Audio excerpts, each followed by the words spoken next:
Hey lovelies, I wanted to show you how to do brows today, whether you have skimpy brows or you have nice, beautiful, full ones. I've had a number of you ask me how I do my brows, and obviously they are quite skimpy, and even more so now with the bright lights and the close-up. So give me a little grace because this is not easy to do.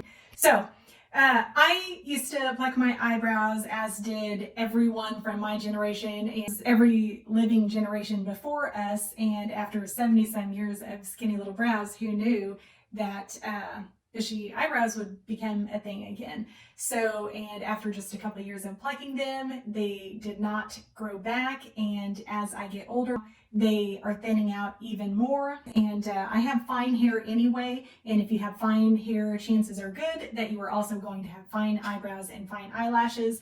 And so I have a number of things against me, but we can work through it and I'll show you how. So the first thing you are going to want to do is to prime your eyebrows. Some of you already probably prime your eyelids for your eyeshadow to make it more vibrant, to make it pop, and to help it stick and stay longer and last. The same is true for your eyebrows. So I just use my main highlight that I use on my skin color.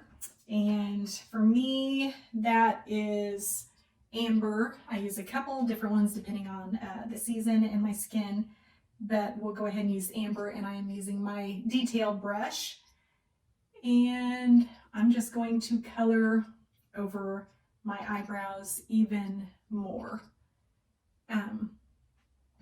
And this will help them stick. I have used gels and creams sometimes, different things. I've used many different things for my brows before, but I tend to like powders the most. I feel like it gives the most natural-ish look. You can use contour. Sometimes I will use our contour colors, Astoria and Aspen, or my contour colors that I have in here. You can use those on. Those are creams, and if you're going swimming in the ocean or swimming in a pool, you may prefer creams so that it's waterproof. If you're using powder, a brow powder, it is still going to stay on in the water, but you will lose some of the definition and some of the width around the edges. It still looks good to me, and so usually I will often still use the brow powder even if I'm going to be swimming, but that, you know, if you want a little bit more staying power, you may go with the contours also. So now that we have the really light layer on there, we're just kind of coating them. We're not camouflaging them or covering those up, just enough that it's going to help the brow powder to stick. And what I use for my brows, and as I said, I've used many different kinds before. I've used many different brand names and a lot of designer brands for my brows, but I really am liking what I'm using right now. Most of all, I am using the Bird color, and then I am using our eyeshadow brush, and I'm going to use the domed end, and I'm barely going to dip into Bird, because a lot of these eyeshadows are very pigmented and have a lot of pow, and you don't want too much color right away. If you are light blonde, what I usually use for light blondes is basic for them, and I just barely get a little hint of color, probably even less than I have. You can always build color, but it's a lot more difficult to take it off. So just put the tiniest bit of color on this pencil brush, and then I start at the front of my brows at the thicker part, and I do it super light just to kind of get that color laid on there. And as I can tell that my brush is starting to run out of color a little bit, I turn my brush a little bit and I can press harder now, but I don't want to press hard right in the beginning because you'll have a dark dot because it's so pigmented right there in the beginning. And I want to soften that, I want to buff it out, and I want to be able to drag that color all along this front half of my brow. So it is not like a marker or something where you have continuous color. So when you can tell that you've brushed that and buffed that as much as you can and that you don't have any more color, and if you need more, you just grab more, start at the beginning again because that's where I like my brow the darkest. And then I start to work my way up a little bit, and I'm just kind of laying the foundation for the shape, accentuating the shape that I already have, but making it a little thicker and building that up. And so I go a little above and a little below my brow. So, and I just darken that up and thicken it up to how I want it. Now, if you already have pretty good eyebrows, and for most people, I would suggest coloring in your brows, even if it's just a little bit and really pale, because it just frames your face and it just makes your eyes pop. And especially if you have a stronger eye look or something, it just helps to balance that out and to carry it. And so most people don't have perfectly thick brows everywhere. Most people do color them in if they are like you're seeing celebrities, or if you're seeing models or people in the beauty industry. Most of them are coloring in their brows to some degree. So if you have thicker brows, what I do for those people, those lucky girls, is I continue this pencil brush and I kind of drag that color and move it this way. Now, I usually don't do that with my brows because it makes a little bit of a thicker line. And since I do not have very many hairs on my tail, as they thin as I get older, then I don't want it too noticeable. I just like a really curated brow with a thin tail. So we'll tackle that in a second. I'll go to the other brow with this bird color. And again, I just kind of do it lightly and fill in that front part. And if I ever get too much color and it's too deep, too much, then I use our line brush. I use the spoolie end, and it's similar to a mascara wand, but it has extra rows, and the rows are much denser and softer.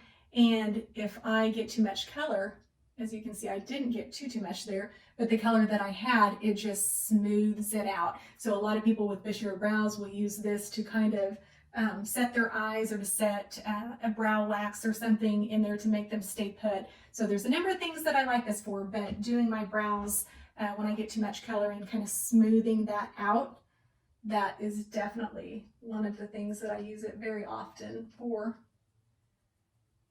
So I like my brows, and most people do their brows a little darker than their hair.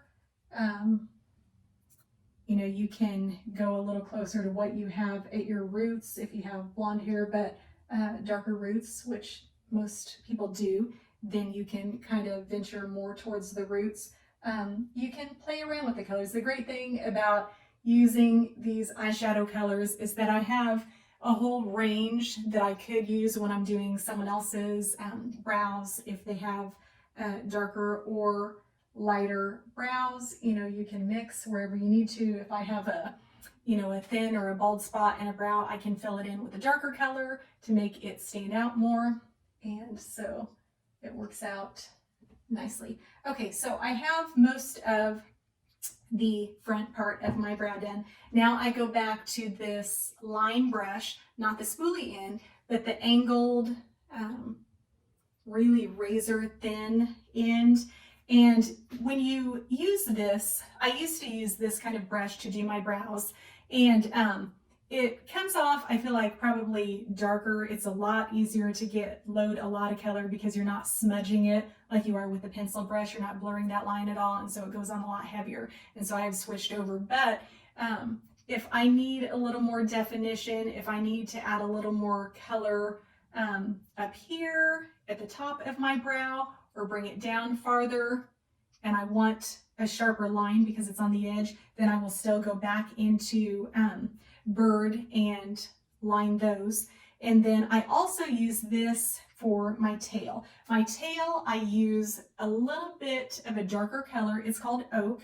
And I do that because my tail is much thinner than the front part of my eyebrow, and because it needs to be a little stronger to be able to match and even out and look symmetrical in color and shade to the front part of my brow. And so I use the darker color on the tail. And then if I see any thin spots or anything that needs to be fixed, I will just barely dab, but since this is quite a bit of darker, I try not to get into the front part of my brow very much. What I will usually do first to see if it's dark enough is if I have an area that's not getting covered, not wanting to hold color as well up here, and I need more, I'll still go ahead and dip back into the bird and use this, because this will give me more concentrated color, but it's the same color, so it's not going to be too drastic of a difference when I use it with this.